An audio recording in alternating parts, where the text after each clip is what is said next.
Hello, welcome to my channel CNCR Science and Math Concept. Here we are doing the question for JEE exam, class 12 physics, topic dual nature of matter and radiation. The question says stopping potential V0 in volt as a function of frequency nu of sodium emitter is shown in the figure.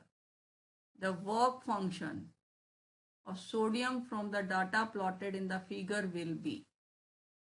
So now here in the given graph, when threshold frequency is equals to 4 into 10 the power 14 hertz, stopping potential is 0.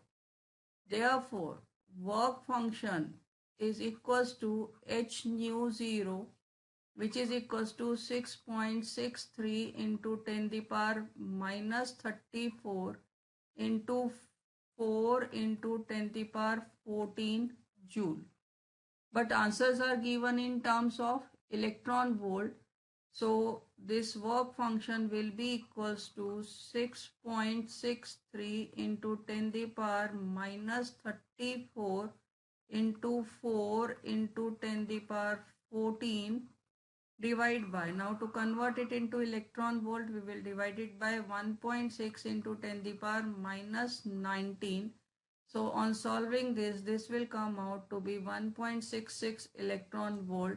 Now we see the option, at option D we can see this is equals to 1.66 electron volt. That is all for this question. Keep watching my other videos for more challenging questions and do subscribe my channel.